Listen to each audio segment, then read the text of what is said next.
bersedia mendengar.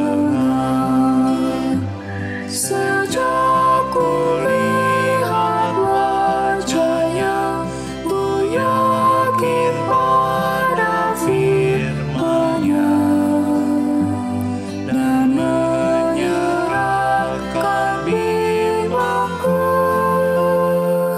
di dalam saat yang teduh.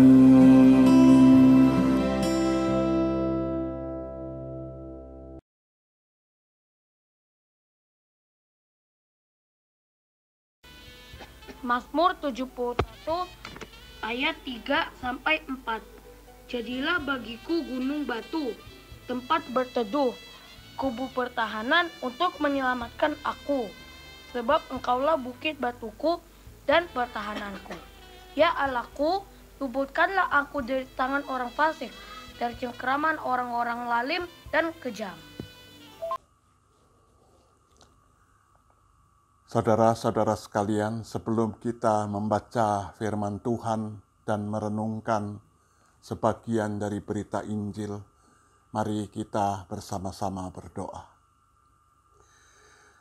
Tuhan Yesus, masih pada Minggu Prapaskah ketika kami merenungkan, membaca ulang, mencari makna, mencoba mengerti lagi apa-apa yang sudah Engkau lakukan bagi kami, umat-Mu, dan bagi dunia ini. Kami mau bersama-sama membaca bagian dari pengajaran-Mu kepada para murid melalui bagian dari Injil Yohanes yang akan kami baca. Kiranya Roh-Mu yang kudus memberi hikmat kepada kami supaya kami mengerti dengan baik dan benar pesan Tuhan bagi kami. Dan kami didorong untuk bisa mengerti dan menghayatinya dalam kehidupan kami. Bersabdalah kepada kami, karena kami siap mendengarnya. Demi nama-Mu kami sudah berdoa. Amin. Saudara-saudara sekalian yang dikasihi Tuhan, saya akan membaca Yohanes 12 ayat yang ke-23 sampai dengan yang ke-25. Yohanes 12 ayat 23 sampai dengan 25. Demikian tertulis di sana. Tetapi Yesus menjawab mereka, katanya, telah tiba saatnya Anak Manusia dimuliakan. Aku berkata kepadamu, sesungguhnya jikalau biji gandum tidak jatuh ke dalam tanah dan mati, ia tetap satu biji saja. Tetapi jika ia mati, ia akan menghasilkan banyak buah. Barang siapa mencintai nyawanya, ia akan kehilangan nyawanya. Tetapi barang siapa tidak mencintai nyawanya di dunia ini, ia akan memeliharanya untuk hidup yang kekal. Demikianlah saudara-saudara sekalian berita Injil. Saudara yang dikasihi oleh Tuhan Yesus, saya pernah punya seorang teman yang pada usia 50 sekian, usia puncak karier, dia sudah menjadi pebisnis yang sangat sukses. Punya beberapa usaha, beragam usaha, dan semua berhasil. Tapi untung tidak bisa diraih, malang tidak bisa ditolak. Dia terserang stroke. Karena kaya, memang dia tidak pergi ke luar negeri, tetapi dia kemudian dirawat di Rumah Sakit Pusat Pertamina. Kelasnya bukan sembarang kelas, juga VVIP. Jadi ruangan yang memang persis seperti Presiden Suite pada satu hotel. Sangat nyaman, semua peralatan medis paling mutakhir, paling modern ada di sana. Ada kulkas di sana. Dalam kulkas ada buah-buahan semua kualitas nomor 1. Malahan buah-buahan dari luar negeri yang sulit dicari di Indonesia. Dan semua sekali lagi kualitas utama. Tapi begitulah menu makan, ada menu diberikan. Jadi pasien bisa pilih mau menu apa, tetapi tentu pada koridor yang ditentukan oleh pihak rumah sakit, pihak dokter. Tapi betapapun bebasnya, betapapun nyaman dan enaknya, betapapun makan bisa pilih. Bagaimana mau pilih? Sebab ada selang di mulut, harus pakai infus. Kadang-kadang selang dari hidung juga. Kondisinya sangat lemah, bicara susah, maaf mulutnya merot. Saudara, siapa kalau begitu yang menikmati fasilitas, bukan fasilitas medis tetapi fasilitas seperti makanan? Ya tentu saja keluarganya. Atau barangkali kalau pendeta datang, lalu keluarganya juga mengatakan, ayo Pak Pendeta silakan diambil saja, bawa pulang. Karena di sini juga terlalu banyak, tiap hari diganti. Saudara, karena berteman akrab, saya berani bergurau dengan teman ini. Saya mendengar dia mengatakan dengan kalimat yang susah, karena pelo. Dia bilang begini, Sam, ini sudah versi suara bagus ya. Aku memang oke. Bunyinya begitu. Sam, aku memang kaya. Aku jadi orang yang sukses sekali. Tuhan memberi berkat begitu banyak, begitu melimpah kepadaku. Tapi semua itu seperti tidak ada gunanya karena aku kena penyakit seperti ini. Aku merasa itu sesuatu yang sia-sia saja. Aku nyesel banget karena aku sudah meninggalkan waktu bagus untuk istri dan anak-anakku. Aku meninggalkan me time untuk keluarga. Aku hanya memusatkan perhatian pada bagaimana bisnis ini dikelola dengan baik dan terus-menerus. Lalu aku seperti dimakan oleh para motivator yang mengatakan kalau bisnis sudah sukses, kamu tidak bisa berhenti, akan berputar terus. Dan ternyata bisa berhenti. Ternyata mesti kutinggalkan ketika kena stroke. Istrinya yang menerjemahkan untuk saya. Saya bergurau dan saya mengatakan kepada Acong, ini sebut saja namanya begitu. Kalau ada saudara namanya Acong, pasti bukan saudara. Cong, masih bagus kalau kamu masuk ke rumah sakit ini dari depan. Dan sesudah dirawat di sini, kamu keluar dari depan juga. Dan itu artinya kamu sembuh. Yang tragis adalah kalau kamu masuk dari depan, dibawa masuk dari depan, tapi kemudian kamu keluar dari belakang. Sesudah sekian hari atau sekian minggu atau malahan sekian bulan kamu dirawat di sini. Kamu menghabiskan uang kamu untuk biaya perawatan dan pengobatan di rumah sakit ini. Dan kamu keluar dari belakang. Saudara-saudara tahu maksud saya? Dia ketawa. Saya bilang, kamu beruntung kalau masuk dari depan, bisa keluar dari depan. masuk dari depan, keluar dari belakang memang istimewa. Karena akan dinaikkan mobil yang bisa pilih. Sekarang ada pakai fasilitas pendingin ruangan AC di mobil itu. Tapi 3 duduk, 1 tidur. Barangkali seperti di Jakarta ada tulisan biro jasa pemakaman kematian, go to heaven. Kalau mobilmu lewat pakai sirine, semua mobil akan minggir memberi kesempatan jalan kepada kamu. Tapi bukan itu kan yang kamu harapkan. Dia cuma ketawa dan mengatakan, aku nyesel, menangis.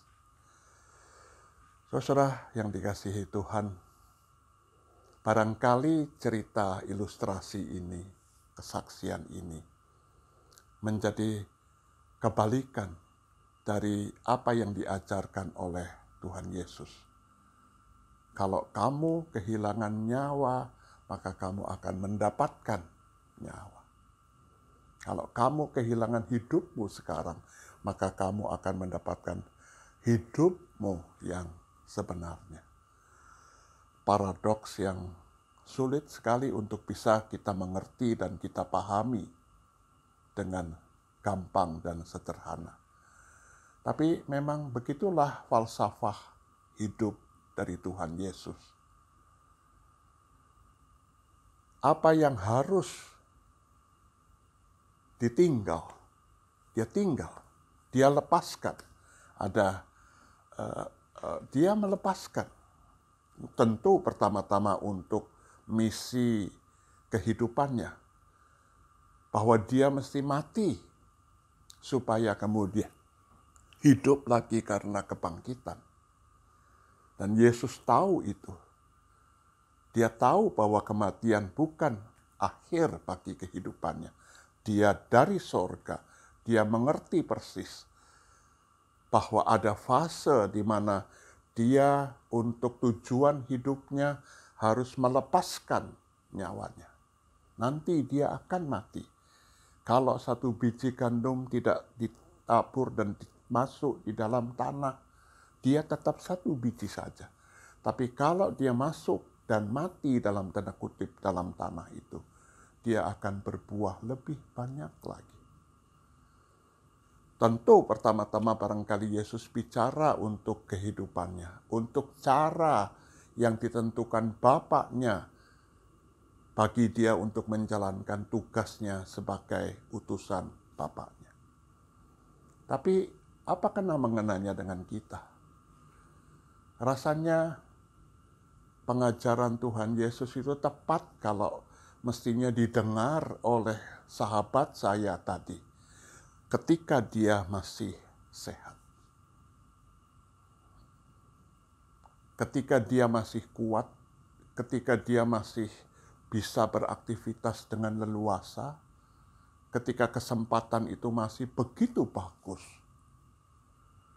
Lepaskanlah apa yang seharusnya kamu lepaskan. Bukan supaya kita tidak berdaya, bukan supaya kita mati, bukan supaya kita tidak hidup dengan enak dan sejahtera, bukan. Tapi supaya hidup kita kemudian menjadi lebih bermutu, lebih bermakna, dan lebih berguna. Ada yang harus dilepaskan, ada yang harus dikuburkan, ada yang harus menjadi seperti biji gandum tadi masuk ke dalam tanah. Bukan untuk mati, bukan. Tapi justru supaya membuahkan kehidupan yang lebih berguna. Saya pernah baca sebuah cerita ketika seorang pebisnis di kantornya yang megah, mewah itu menuliskan di setiap pintu di ruangan di mana dia biasa keluar masuk, 1 kata dalam bahasa Latin, relinquendam. Relinquendam. Semuanya akan kulepaskan. semuanya akan kutinggalkan. Relin Gwendan. Rupanya dia mau menanamkan pada diri saya, pada dirinya sendiri, aku tidak boleh terikat sama kamu. Sebab pada saatnya aku juga mesti melepaskan kamu. Kalau pakai bahasa Tuhan Yesus, aku akan membiarkan kamu mati. Tapi aku menjalankan tugasku untuk mengelola kehidupan itu dengan benar. Kalaupun semuanya akan pergi, ada hidup yang bermakna yang muncul karenanya. Saudara, memang sulit, tidak ada yang mudah, tidak ada yang gampang, tidak ada yang praktis. Kalau kita mau menjadi murid Tuhan Yesus yang baik, prinsip hidup semacam ini harus menjadi prinsip hidup kita.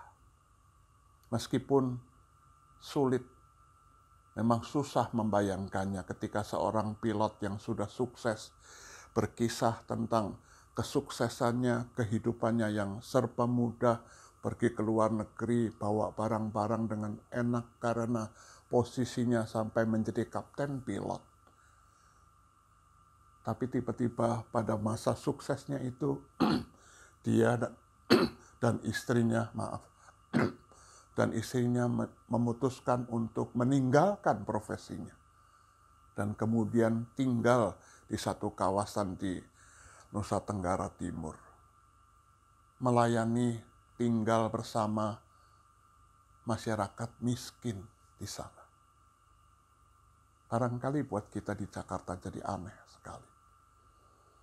Tetapi buat si kapten pilot yang pensiun karena dia merasa lebih bermakna hidupnya kalau dia ada di sana bersama dengan orang-orang miskin itu dan ikut mengembangkan masyarakat di sana dengan apa yang dia punya.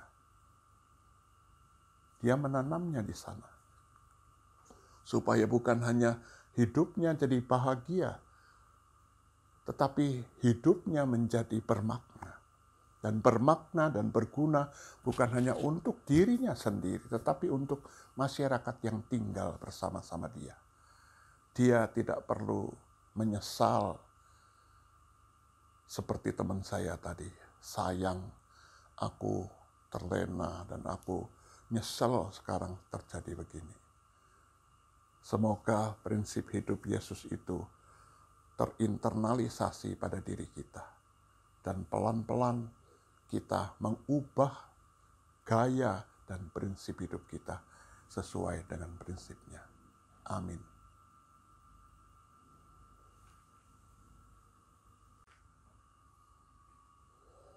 Saudara-saudara sekalian, marilah kita bersama-sama menaikkan doa-doa syafaat kita.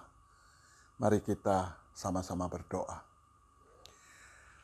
Tuhan Allah Bapa kami yang sangat baik, masih pada masa Prapaskah tahun ini, kami bersama-sama datang kepada Tuhan menaikkan beberapa doa syafaat kami. Secara khusus Tuhan, hari ini kami mau berdoa untuk situasi global pasca terjadinya perang antara Rusia dan Ukraina.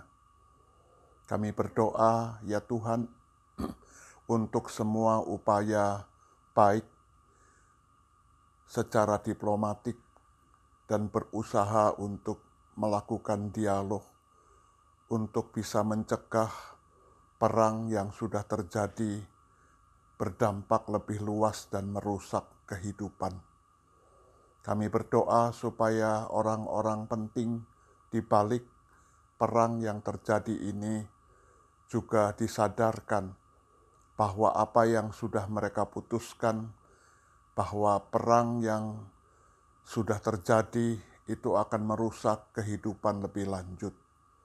Karena itu Tuhan berkatilah setiap upaya diplomatik dari pihak manapun juga, supaya itu menjadi bagian dari pekerjaan Tuhan untuk mendatangkan perdamaian bagi dunia ini.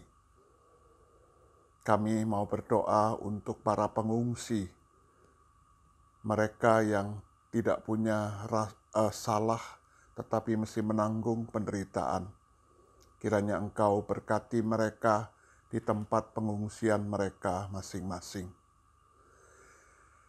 Kami juga mau berdoa untuk upaya-upaya baik dan keras, baik oleh pemerintah pusat maupun daerah, untuk menangani dan meningkatkan pelayanan gizi dan nutrisi bagi anak, untuk meningkatkan kondisi tempat tinggal atau rumah yang lebih layak, untuk ketersediaan air bersih dan sanitasi. Ya Tuhan, kiranya Engkau berkati upaya-upaya pemerintah ini supaya mendapat sambutan yang baik juga bagi masyarakat yang mengalami persoalan-persoalan gizi, kondisi rumah, air, dan sanitasi. Biar kerjasama dengan semua pihak mendatangkan kebaikan bagi program ini. Kami juga tetap mau mendoakan mereka yang tinggal di daerah-daerah yang terpencil. Tuhan, kami berdoa supaya program penyediaan infrastruktur bagi kehidupan masyarakat juga menyentuh kehidupan mereka, sehingga bagi mereka yang berada di daerah-daerah terpencil, tersedia sarana transportasi dan komunikasi, sehingga mereka kemudian menjadi daerah yang terbuka, dan mereka bisa mengaksesnya dengan lebih mudah lagi untuk mengembangkan kehidupan mereka, kehidupan ekonomi, kehidupan sosial kemasyarakatan juga. Hari ini kami juga mau berdoa bagi para fungsionaris Jemaat GKI Surya Utama pada peran dan fungsi masing-masing. Kiranya Engkau Tuhan yang mau memberi berkat untuk para fungsionaris ini, baik mereka sebagai pendeta, sebagai penatua, sebagai pengurus, dan pelayan badan pelayanan gerejawi, maupun mereka yang menjadi karyawan yang melayani kami semua. Tuhan, Engkau berkati supaya apa yang kami semua para fungsionaris gereja ini melakukannya menjadi bagian dari pelayanan Tuhan kepada jemaat semua. Ya Tuhan, tolonglah kami agar kami mau mati supaya kami hidup, agar kami berani kehilangan nyawa supaya kami mendapatkan nyawa.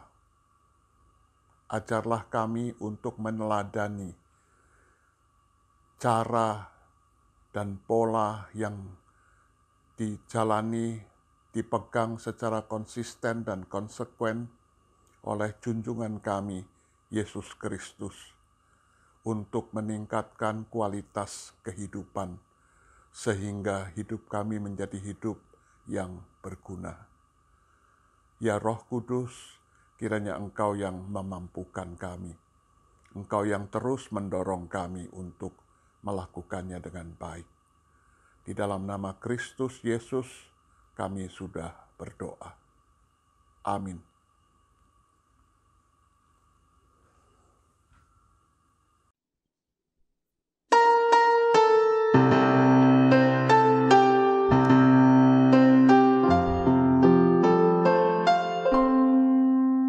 Kasih Tuhan